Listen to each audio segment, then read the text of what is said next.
Welcome to the April 26th meeting of the Rotary Club of South Jacksonville. For our Zoom members, you know who you were. We are happy that you can join us. And please remember to mute yourself and submit any questions or comments via chat. Or unmute yourself and let us hear from you. There are none, I know. Thank you to We're ready though, to show up. That's right, well rehearsed. Thank you to our leader for today, President-elect Charlie Coper, and the prayer and pledge today will be given by past President Vicki Lynn Gloger.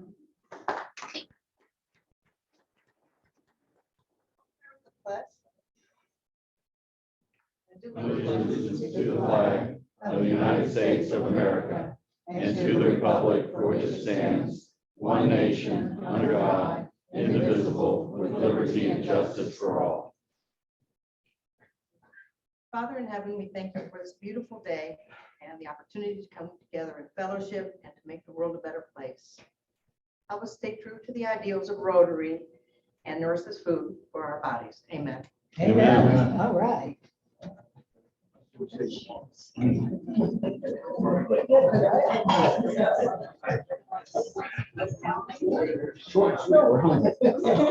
hear from Christy King from Family Time.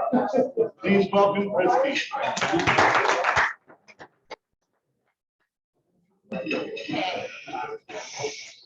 We have one birthday this week. Crystal Rohan is celebrating her birthday on April 28th. Her wedding anniversaries, Jen Supermachi May and her husband Benjamin celebrated their anniversary on April 25th. And past presidents Strauss and her husband William will celebrate their anniversary on April 27th. For member anniversaries, Lori Kramer, Jen Supermachi May, and Jen both celebrated 5 years as Rotarians on April 25th. Ben Samuels celebrated 6 years today on April 26th, and Stephen Jones will celebrate 9 years on April 30th. That's it. Very well, thank you.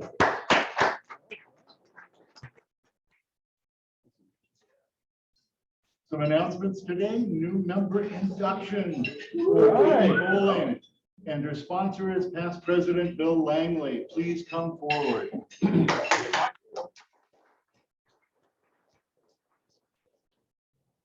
We'll make it. Hey. Let's do it.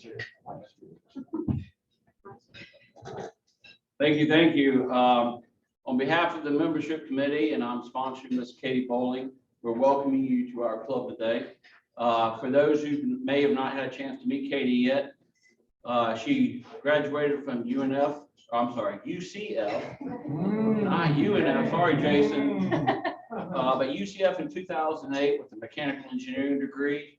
She got out, tried her hand in mechanical engineering for about 7 or 8 years, and decided that may not be her passion. So she got into, her passion was dance and music. So she became the business manager and the development coordinator for the Jacksonville Children's Course in 2015. And there she has grown that organization with the director of Darren Daly to the organization of today. And we're so glad to have Katie here. In her spare time, she enjoys animals. She's very passionate about dogs. She also, and I know Barry's gonna like this, she is an instructor for aerial silk dancing. Right, the Circus LA. So she's an instructor for that. We've been needing one of those. That is her passion, and we had a great time at the Fireside Chat last week, so we're looking to get to know Katie better and discovering her passions. Past President Mike, would you come and lead us in her charge? Sorry, I was just informing somebody what silk involved, and he suddenly went, "Oh, wow!" So anyway, so the reason we do a charge is as much for all of us to remember why we joined Rotary as to tell you, because Bill and I already told you ad nauseum when we had a fireside chat what was involved with Rotary, and you've been involved with my family for many years. Yeah, so we knew Katie from church, and we went on trips, choir trips and all sorts of things together. So we always had a great time.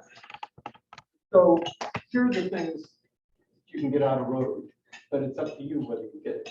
One is what we have right here in this room, the fellowship. What we'll have on May 9th. May 7th. We'll have it on May 7th. But hangover. For some of you that I don't like, it's May 9th. But we have fellowship. The other thing we have is we have all these folks here. It's not just fellowship. It's a bunch of folks who have a servant heart, and they lead and they make things happen in the community. And that's the other part of what Rotary is. It's making a difference in the community and finding out how to unleash your passions. Why Bill and I asked you, what are you passionate about? And when we both started comparing our dog stories, I realized, oh, great, we've got something we can work on. So it's that opportunity for us to be something more than we would be by ourselves. Unfortunately, in today's environment, there's a whole lot of what's in it for me.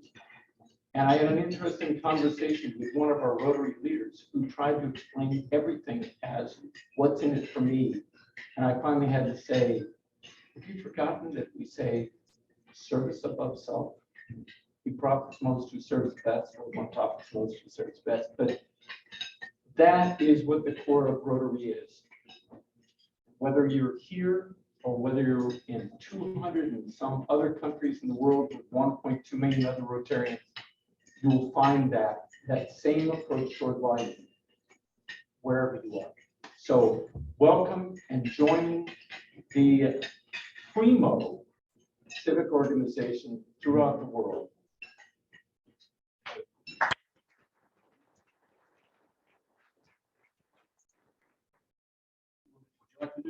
No, go ahead. I'm just watching. I've almost forgotten my manners. Joining Katie here tonight is her mom, Aletha Bowling, who's back here to witness us today. So thank you. On behalf of our club, we're issuing you a red badge. The red badge stands out and sort of signifies we'd like you to get here a little early and stand out and with our greeter and help greet everybody. It also signifies to all of us in the club that we want to reach out a special hand to get to know you. So we welcome you as the newest Rotarian in the world. In the world. That was another one. Sorry. I had it for a second. A little goodie bag. Awesome. Thank you very much. Now, would you like to do your singing? Yeah. You're singing audition for it. I didn't bring my solo, so All right. So congratulations. thank you, everybody.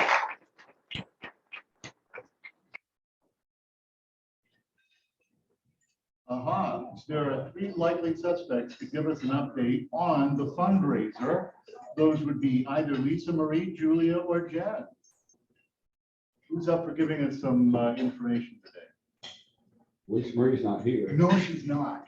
So how about Jan?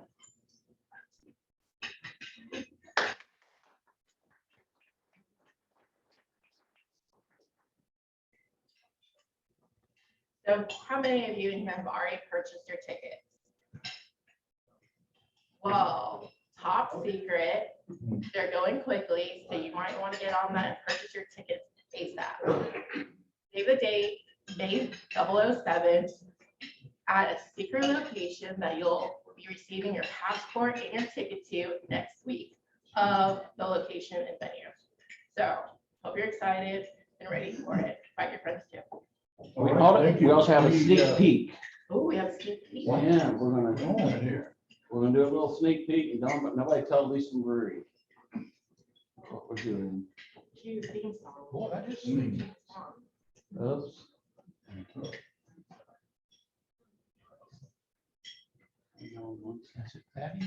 Wow, that was just like Jan. It does look just like Jen, doesn't it? We're gonna cheat a little bit. There you go. A Bond girl.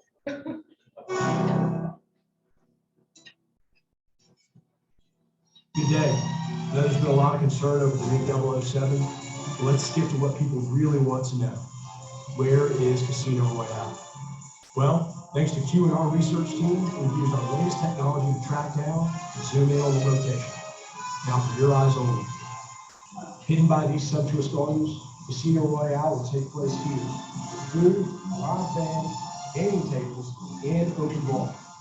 And for those of you who, like me, crave a little more action, live auction.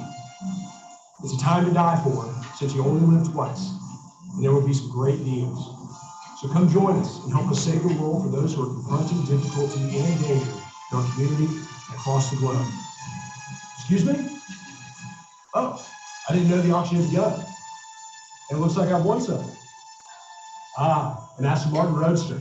Perfect. It seems my last one encountered a little roadside hazard the last time I took it out for a spin. Now let's just hope they don't ask for my license.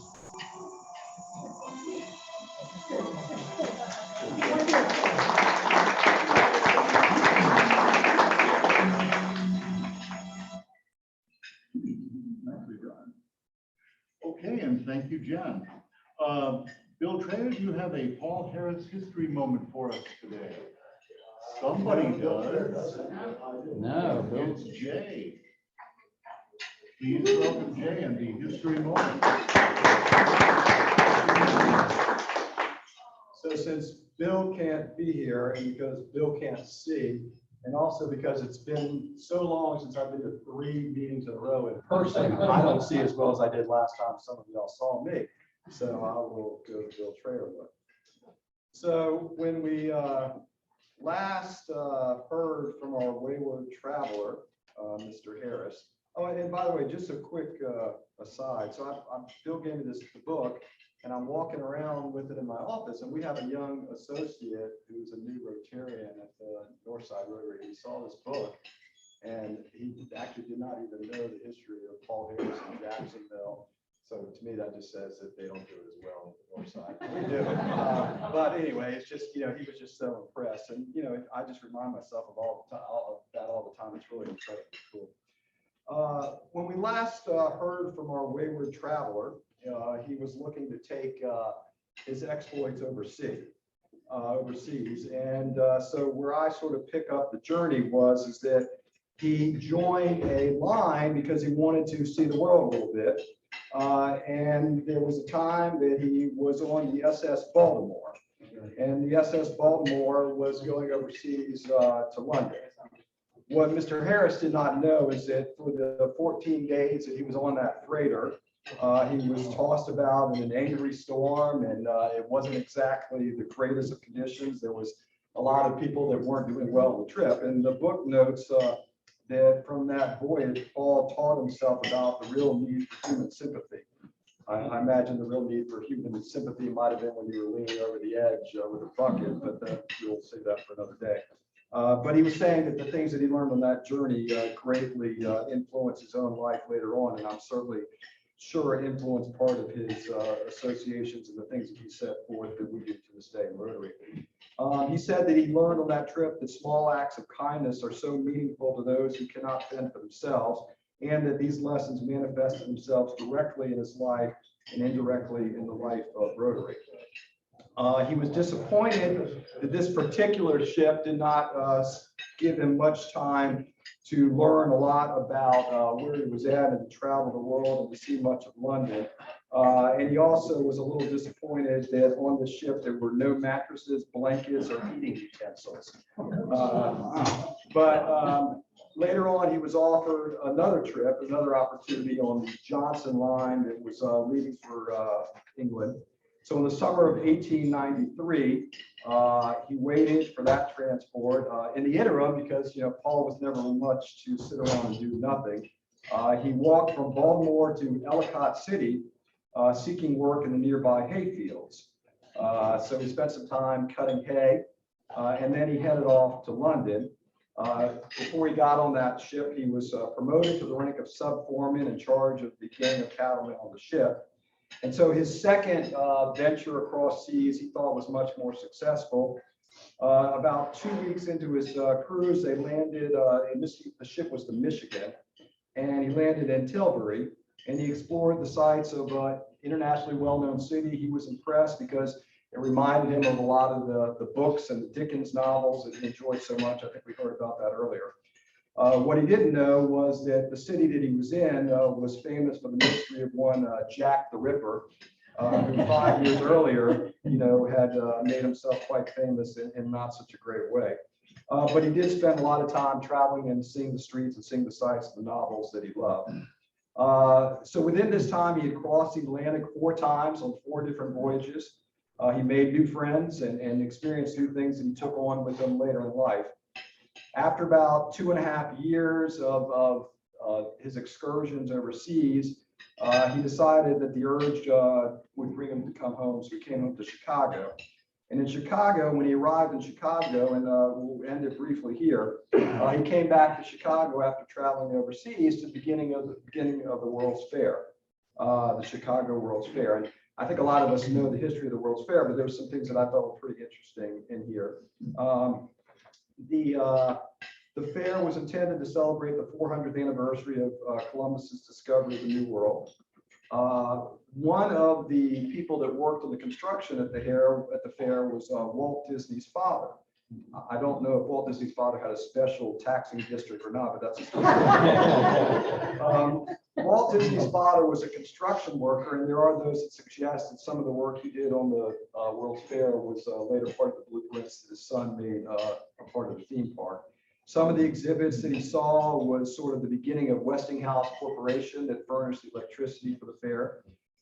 And one of the perhaps lesser known, but maybe some of us, I heard that Barry is particularly fond of this, is that the belly dance known as the Hoochie Coochie was also debuted at the World's Fair. Absolutely. Products such as cream of wheat and Cracker Jack and what used to be known as Aunt Jemima were also at the World's Fair that Paul saw. The hamburger, ragtime music was Andrew and Mae's characters and those that were present. And of course, the center of the fair was created by George Ferris to rival the Eiffel Tower, known as the Ferris wheel, which became a symbol of America's engineering prowess. So we will leave him at the World's Fair, and we will leave your next blind narrator to go forth from there.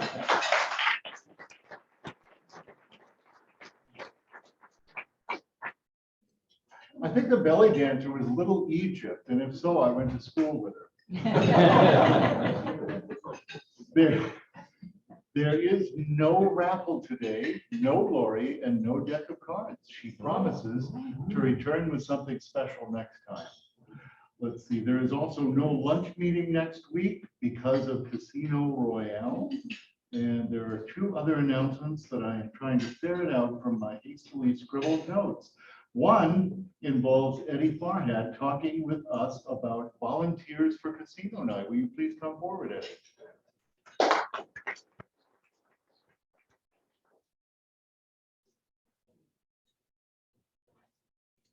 All right, so there is a sheet on each table, I believe, and I have my name at the top of it. Please don't leave me alone on there because we do need some volunteers on May 7th, or for those of you who Mike doesn't like on May 9th, but we're gonna need y'all to volunteer. So make sure you fill out your name. If you can attend, it's gonna start at 4 because we need some help transporting some things to the event. So if anyone can help earlier and not later, that's fine. Just put it on the list so I know how to set things up or where to put you. All right. And if you have any questions, just ask me. You can call me or email me later on. Exactly what kind of help you need, Eddie? Oh, Good well, question. yeah. Excellent question. Excellent question. Transporting what kind of thing? Thanks, Tom. Well, I really can't say. But, so yeah, we already need some help transporting some of the auction items. Also, we need help setting up tables, help with check-ins and check-outs at the end. So, but if anyone has any more questions about it, you can ask me or Tom. It's simple. What about It is simple stuff, yeah. the ecological engineering? You need Oh, yeah. ecological. Yeah. But you just need manpower, or you need vehicles, or? Well, we need manpower and maybe 3 more vehicles in addition to what we have already. Any other questions? No, SUV, truck, yeah, tanks, whatever we want. All right, thank you. Okay, thank you. Charlie Coper, do you have an announcement about the district conference? Yes, you do. Yes. Welcome. As many of you are aware, the district assembly will be in Jacksonville at the Hyatt beginning Friday afternoon and through Saturday of this weekend. District Governor Ulmer has requested that we do a canned and non-perishable food drive. And thank you all who have brought in items today. If you would like to contribute and are not attending the conference, you can go online, check the email I sent out yesterday and make a contribution in that fashion. Or if you want to try to get items to myself or to Mike Darrow or any of the other people attending the assembly, do that. We will get it delivered for you. All right, thank you. Thank you. Here's a note from Gabrielle Shaw, Larry Caballero's granddaughter. She visited with us at a meeting recently and was given a Paul Harris Fellowship Award. And she says this: "Dear Richard, thank you." That means everybody. "Thank you for welcoming me to your Rotary meeting with open arms. My grandfather has always spoken so highly of the Rotary Club and its members, and now I know why. Having the honor of receiving the Paul Harris Award was meaningful, as I have firsthand experience in my profession, seeing how much donations can affect the lives of others. I cannot thank you enough for your continued dedication to the Jacksonville community and the individuals and families you serve. It means a lot to receive this level of award and be linked to an incredible organization such as yours. Again, many thanks for this honor and your sincere hospitality. Be well, and best wishes for a happy and healthy year ahead. With gratitude, Gabrielle Shaw."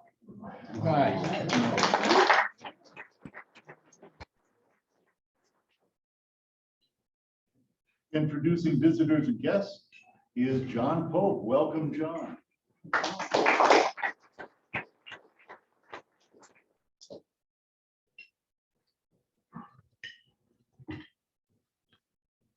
Thank you, President Richard. Are there any visiting Rotarians? I'm sort of a visitor / guest. I'm the guest of Dean Scott, and I'm visiting from Preston City. My name is Jim Steve. I'm a former member of this club. We're glad to have you.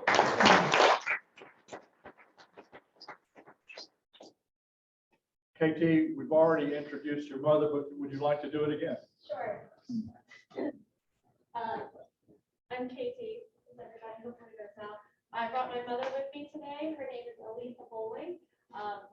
She worked at Florida Blue here for 25 years. And before that, she worked at IBM and did lots of cool stuff with NASA. She's awesome. You should talk to her. Yeah. Welcome and thank you. Gary, you have a guest? Yes, I am very pleased to welcome back Katie Rudderman. Katie is a brand new partner over at Rogers Towers, practicing in employment and labor law. So please welcome her back. A special shout out. It was great to see Jim Stege here. He was a wonderful member of this club for a lot of years. Really, really glad to see you back. Did I miss anyone? Welcome, Jason. I'm not visiting, but my guest has actually literally been here more than I have. That's about both of us, but everybody, hopefully you all remember Mike totally, and please take some time to get to know him. He's with Moody and Associates as an appraiser. Welcome.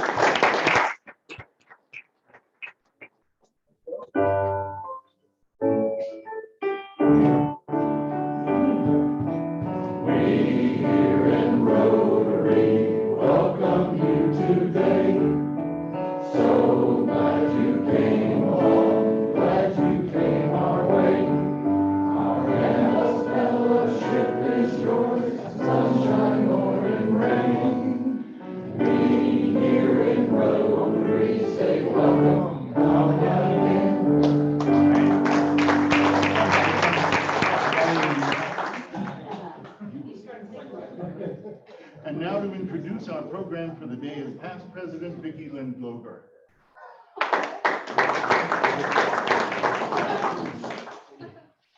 Thank you, President Richard.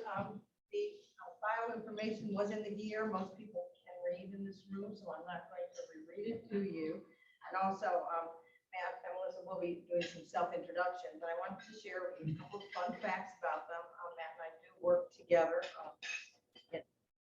He does a lot of work with our medical practices.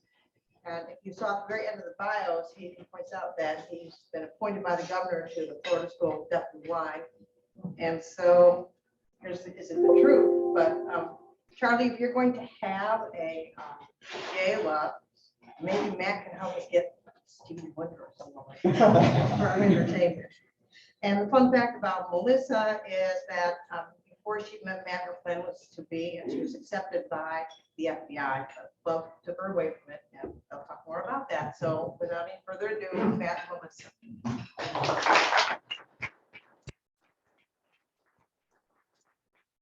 Thank you, Vicki Lynn. I appreciate the nice introduction, but as well as just the opportunity to come here and present to you guys today. Today we're talking about Growing Together Behavioral Center. And so to kind of start, we got to figure out how we got there. I'll tell you a story about when Melissa and I think we were like on our second date.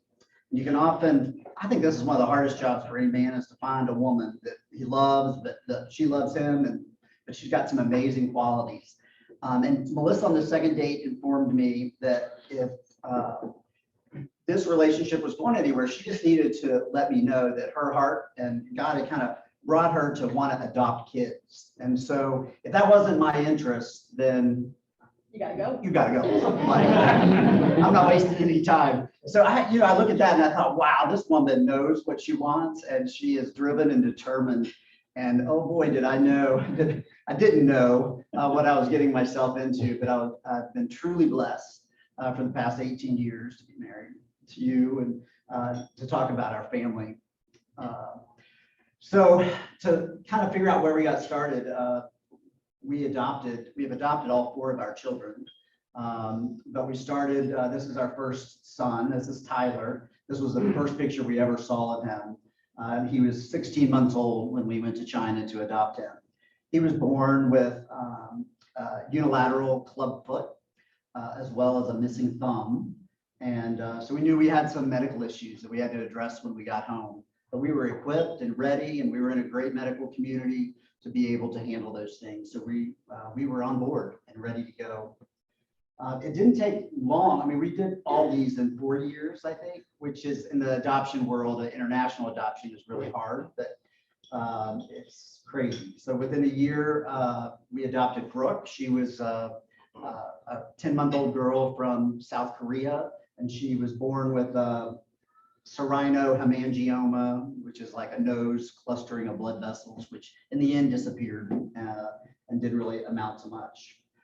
Aiden was 2 years old when he was adopted, and we adopted him knowing that he was profoundly deaf. And that was all we knew.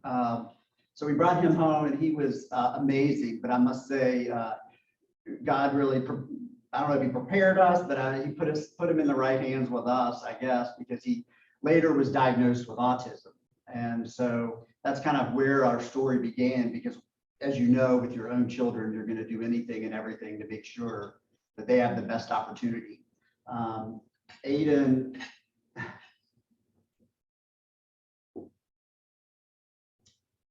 That's why you do this part.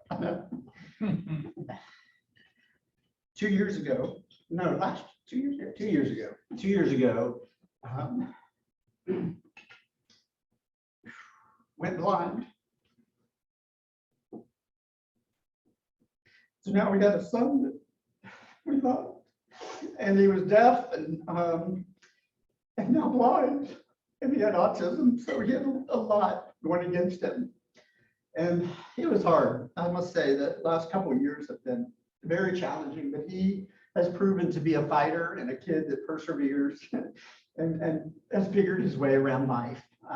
Last was Dave. He was adopted just shy of his 4th birthday. He was profoundly deaf. When he came home, he got bilateral cochlear implants, enrolled into School for the Deaf and Blind, which is where I kind of had my connection. He, in turn, 5 years ago, was diagnosed with a rare genetic condition called Usher's.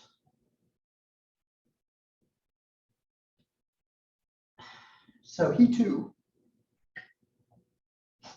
sorry, it's so hard to talk about this. He too is going blind. It was a big shock for us to, in literally a matter of a couple of years, to have two precious kids that in the end were dealing with some of the most challenging things in life. And so these are the now. So my oldest is 16. He's the one with the missing thumb. He's a goofball. My daughter Brooke is 14 and sassy and beautiful and funny. Gabe is 14 and he is at the School for the Deaf and Blind and does amazingly well. He spends half his day in the deaf and half his day in the blind department. And then Aiden is our Envision and really what brought us to Growing Together Behavioral Center. So to kind of extend the mission of Melissa to better understand, one day she comes home and I come home from work and she's like, I don't know, she probably called me really, to be honest, in the middle of work. And she says, we have a problem. And she says, there's some stuff going on at the school Aiden's at that I don't feel comfortable with. And so we need to, I've tried to get him into other schools and he has so many medical issues that nobody was willing to take him. And the reality is we need to open our own school. So this was March, okay, what year? 5 years ago? 2018. 2018. In August, we had formed a nonprofit. We had gotten all our credentialing to be a school. We had enrolled 21 kids and had a staff of 12. And we opened our doors literally a matter of a month later. And that's what makes Melissa amazing, because she makes sometimes the impossible possible. And so I'm going to turn it over to her because she's really the meat and potatoes of this amazing organization. Thanks, I think.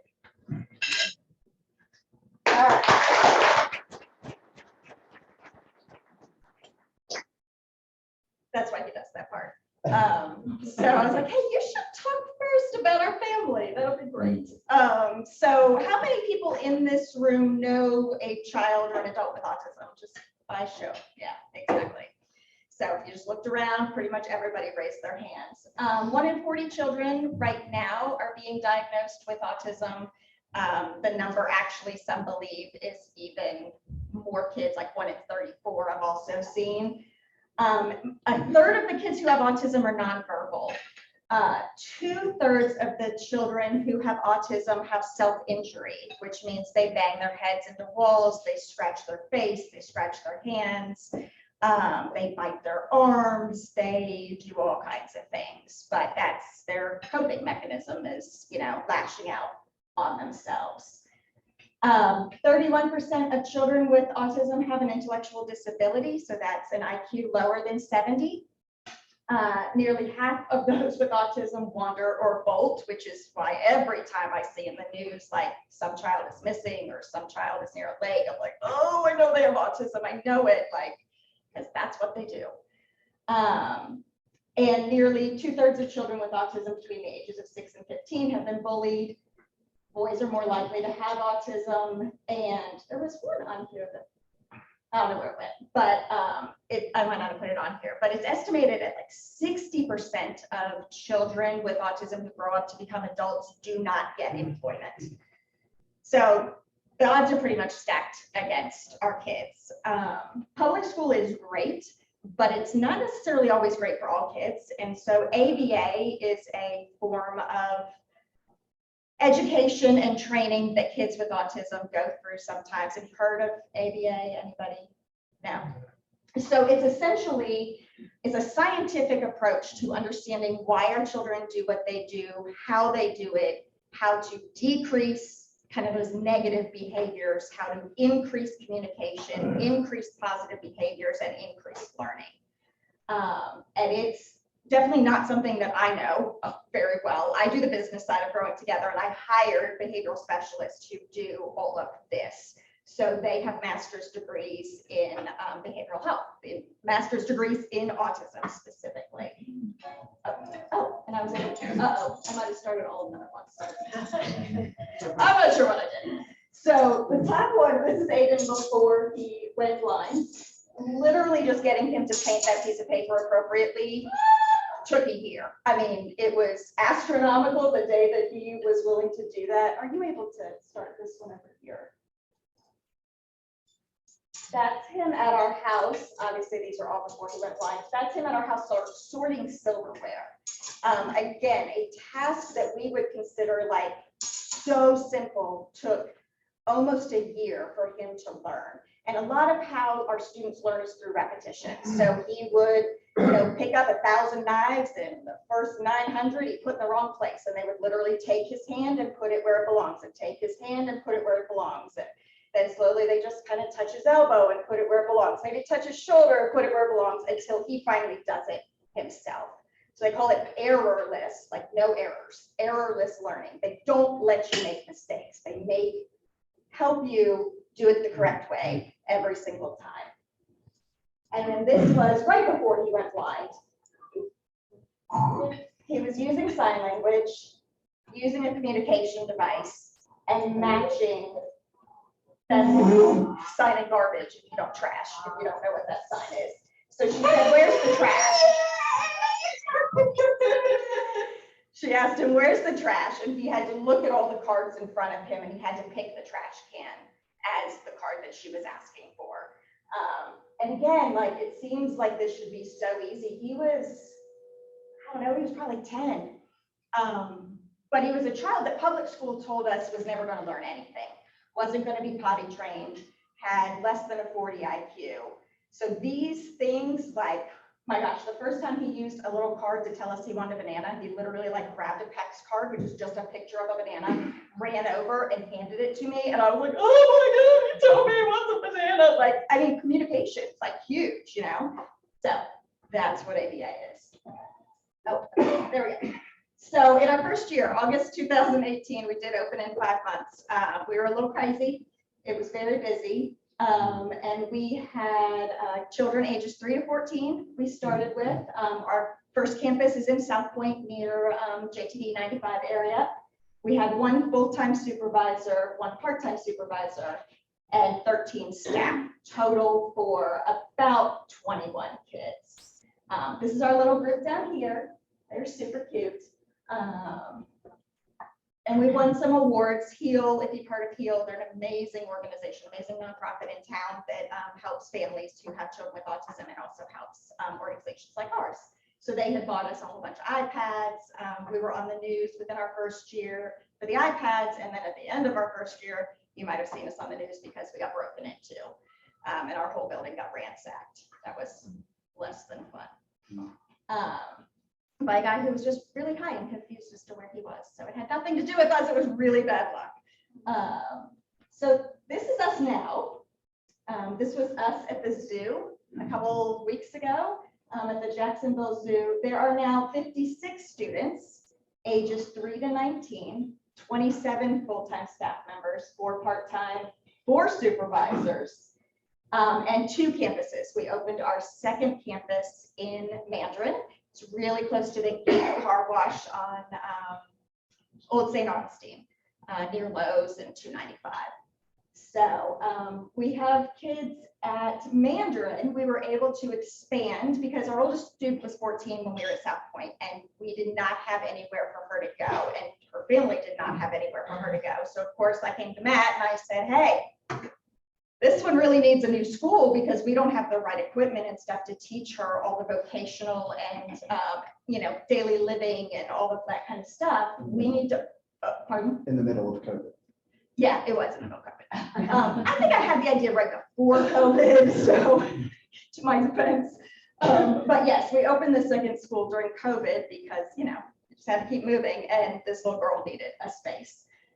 So we now have, at Mandarin, we have an enormous residential kitchen.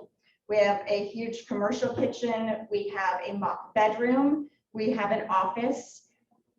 We have a gym, and everything that we do, we have a functional or like a retail space. So we create these areas that are essentially what you would see in the community. And then, or in your home, and we teach the students how to use those spaces. So if you go to retail, some kids are learning how to put a shirt on a hanger. Some kids are learning what the little discs are that go on the hangers to put them in size order, color order, what's short sleeve, what's long sleeve, what do you wear in the summer, what do you wear in the winter. They were loading the dishwasher when I was there this morning. They have a cafe that they run, so that's probably my favorite.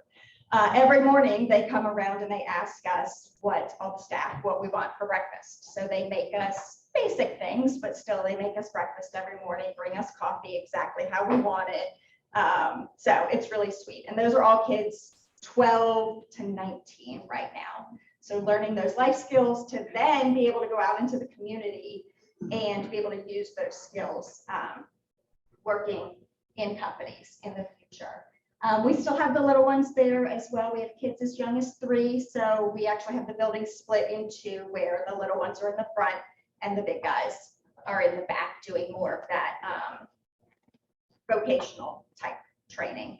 As our vocational goes up, our academics go down. So most of our kids at their highest or maybe a 3rd grade academic level.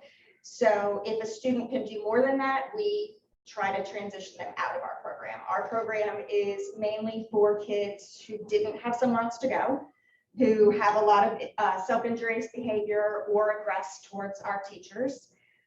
They're trained to deal with that and to redirect behaviors. Obviously, our Aiden was the most challenging student, still is the most challenging student. So our staff had to learn sign language for multiple students that we have, but also now use tactile braille.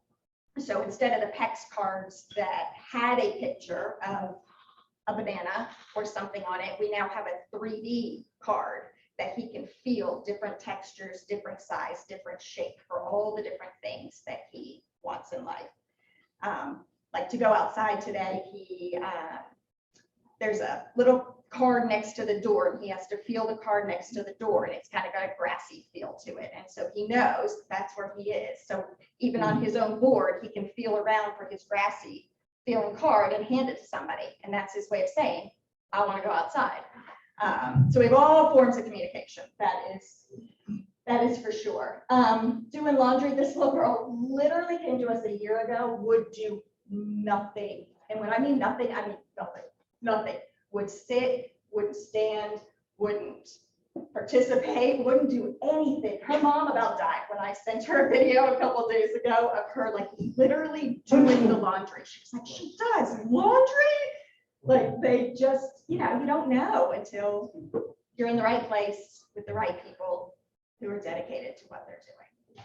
So that's kind of the gist of us. Typically, people have lots of questions. So I don't know if y'all have questions. I think, different classes that we have. We have pre-K classes, lower and upper elementary. So we use St. Johns County curriculum, but we adapt it, obviously. We go much slower than St. Johns County does, but as far as like hitting all the standards, we follow Duval, St. Johns County, state of Florida, standards in these classes. Middle school, high school class, like I said, those kids are maybe at a 3rd grade reading level. So we're focusing more on functional reading, functional math, giving change, or taking money, giving change. We went to Publix a couple days ago and, we go practice actually purchasing things, trying on clothes.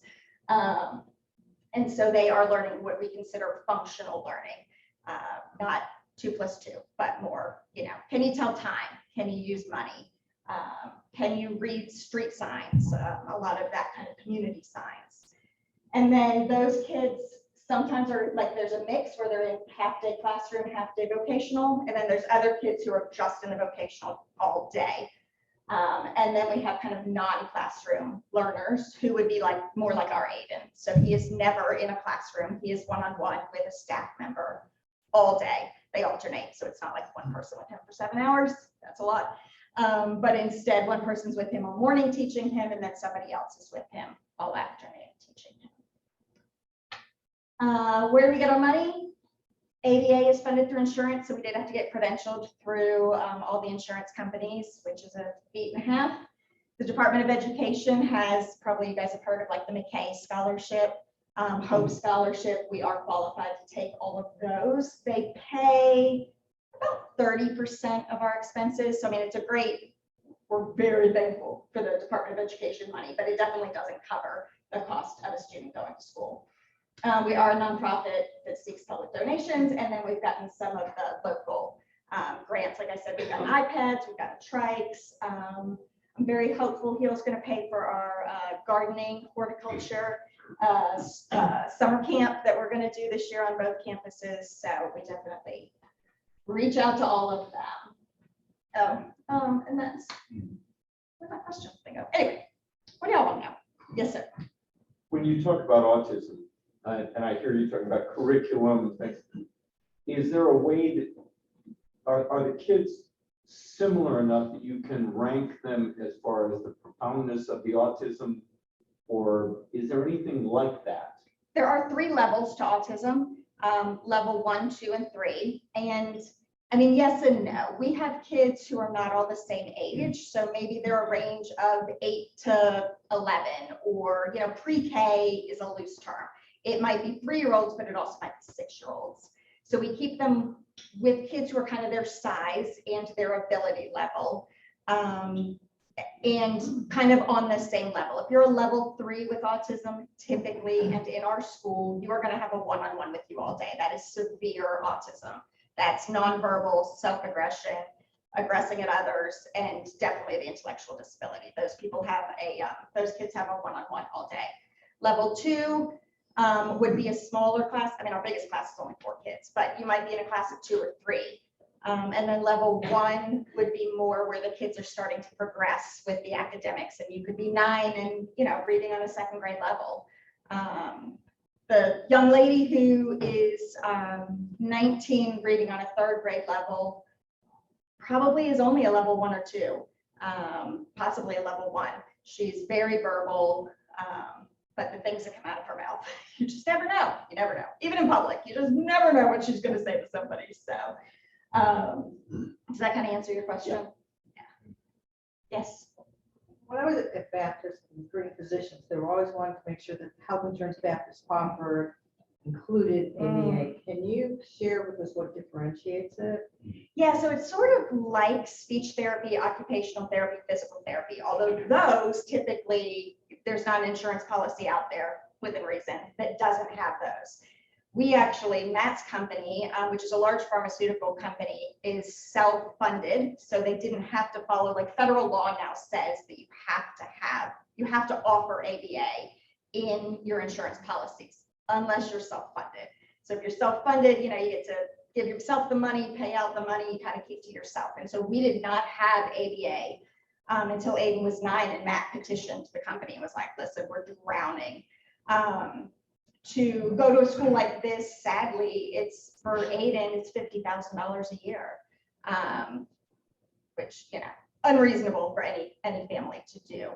So yeah, so that's it's essentially like a physical therapy, except you go many hours a week. So 20, 30, 40 hours a week of ABA versus, you know, 30 minutes of PT twice a week or something like that. Yes, ma'am. Do the children typically live at home, or do they live in Congo? I mean, what is their living situation like? Right now, at our ages, all of our students live at home. We did have a young man who was 15 who went to a group home in Palm Coast. So they do have group homes for teenagers. He was bigger than mom, and mom was a single parent, and he aggressed at her a lot.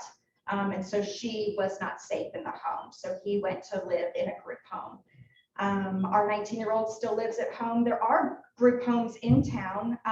When Tim Tebow used to do his dance in February, what's it called? Night to Shine. Thank you. It's awesome. If you haven't been, go to Night to Shine. It's amazing. But lots of group homes. I didn't even know all the group homes that there were in town for adults. I mean, when you went to Night to Shine, there could be a 60-year-old man who had intellectual disability, or, you know, a 70-year-old sweet little lady who lived in these group homes, and then 20s and 30s and what have you. But all of our kids live at home. Yes, ma'am. I had a question about the funding. So if your insurance doesn't cover ABA, are the families then responsible for the difference or? Yeah, even co-pays can just be astronomical for families. So yeah, it's really a shame when insurance doesn't cover it, or you don't have the exact diagnosis that insurance wants, or you've got co-pays that I have some families that the copay is $60 a day. And they're with me year round. We're a year-round school. We close for a small Christmas break and we close, a couple times here and there. But you're talking 240 something days of school. So imagine that times $60 every day. It's horrible. Yeah. Yes, sir. When I was in college, way back when, it seemed like lots of career choice. Now, I work with public school districts and others, and there seems to be a dearth of folks that are studying education and coming out looking for a career in education. So are you able to find qualified staff, and can you tell us about the labor environment? Yeah, so that's a great question. Right now, staffing is very, very challenging. As you hear across, all different arenas, that it's really hard to hire. It's very hard for us to hire as well. To work one-on-one with a student, like say Aiden's therapists. Aiden's therapists are called RBTs, Registered Behavioral Technicians or Therapists. They have to pass a 40-hour class and take a state test. So maybe equivalent to like a real estate test, to be a real estate salesperson. Something where you're studying specific to what you're doing for 40 hours of this class and then going and taking a state exam. You only have to be a high school grad for that. Which is great because it really opens a good career field up to people who, otherwise wouldn't be able to get into things like this. But you are supervised by a BCBA who has an undergrad degree, typically in psychology or special education, deaf education, and then they have a master's degree in ABA or something that ties to ABA. So one of the ways we've found a lot of our employees is definitely by word of mouth between each other, but also people who've worked at daycares before, and they were always the go-to person when a kid had behaviors, like Aiden's therapist, Arlena, who's amazing, and he some days loves her more than me. He literally, when he knows we're at the school, she'll come and she'll get him out of the car and he'll feel her ears and feel her face, and like this necklace, this is how he knows me. These bracelets are how he knows me. So it feels all over you to figure out who you are. And then he'll just giggle and get all excited and literally try to run into the school. And they always are laughing at me like, gosh, Melissa, I know. I mean, he loves to be here, like whatever. But Arlena was the one at her daycare that all the other teachers always came to her. She just had this sense about her that she knew how to be calm around kids who were just flipping out, and knew how to deal with those behaviors. And so when she came to interview with us, and that was kind of her background, and that's the biggest thing, is you've got to be willing to get bit, spit on, worse things happen, things that belong in bathrooms aren't in bathrooms, like all the things happen. We had a 5-year-old kick out a window one day. I got a call and they're like, the window just shattered and so just literally like karate kicked the window, and it just, we're like, oh my gosh, okay. So you never know what's going to happen on any given day. But yeah, so typically that's, or someone who just went into this. They're getting a psychology degree. They're doing the RBT while they're in school. They want to be a BCBA, so they're doing this work now while they're in school to do that. Other questions? Yes. I don't know that much about autism, even though I know people that have autistic children, and I know some people that are autistic. Is part of the definition of being autistic mean that they have a strength in an area someplace? No, that's kind of a stereotype, and probably more like what used to be called and should still be called, but it's not, Asperger's.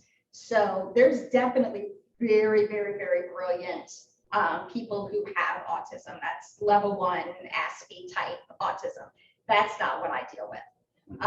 And many people go to college, graduate high school, just, maybe have social issues or whatever. We're dealing with the kids who are never going to go to college, will never live independently. Second grade, third grade level academics at the highest. It's really a shame that they didn't leave Asperger's as a thing, because then that's these kids, you can be a savant like you see on TV. That's not my kids. We do not. They might obsess over something. So one of the boys obsesses over Matt every time he comes in. It's actually his birthday today. Not Matt's the kid. And Matt came to pick me up and he's like, Mr. Matt, Mr. Matt, Mr. Matt. And like comes over, hey buddy, how are you? Like hugging him and just saying exactly what his mother says. He just mimicked every word that his mother would say when greeting somebody. He came over, greeted him, and then it'd be like, 1, 2 push-ups, 1, 2 push-ups. And he knows every time he sees Matt, he correlates them to push-ups, so it's really funny. They get their things that they kind of get fixated on. So Matt and push-ups are his thing. Other questions? Lois, do you think there's more autism or more diagnoses now, since there's just growing people diagnosed with that? I think it's more prevalent. I mean, you think back to being in school, I mean, it's been a long time, but you didn't see this. I mean, Down syndrome, sure, that was around forever. I remember kids being, having Down syndrome when I was a kid, but yeah, not like this. I mean, I have 100 kids on our wait list, 100. I get so many phone calls, I literally can't answer them. If people get upset with me, you can't make them happy. Because if you answer the phone and you tell them where you're going to be 101 on the wait list, they're mad. If you don't answer the phone, they're mad. Like I get people, comment on Facebook and stuff. And like, well, you haven't answered my call. Like, I know I've got like literally 100 calls ahead of you. I wish I can't run the school if I keep calling people, to tell them what. I don't have room for you. It's really a depressing phone call. There's an obvious follow-up question. Why? Why to which one? About the diagnoses I and know. I don't. elements of autism. Yeah, nobody Why? really knows. I mean, Aiden was tested genetically. He did not have genetic autism. There are some pieces of genetics, which I would never claim to understand at all, but there are some people who have genetic autism. I have no idea. Some people think it's somebody was sick and got a fever at the same time they got a bunch of shots. I mean, there are definitely kids who spoke and don't speak anymore. I hope someday they figure it out because something's going wrong. And there's not, we get money, but there's not the amount of money that is needed to care for our kids. So it's a real problem. Thank you so much. Thank you.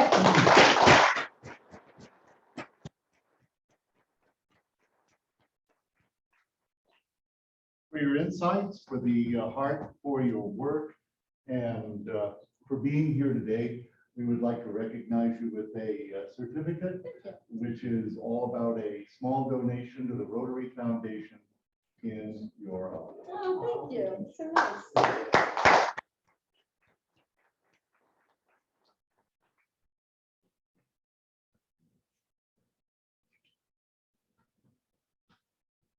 Somebody got rid of my notes. Very Take good. notes.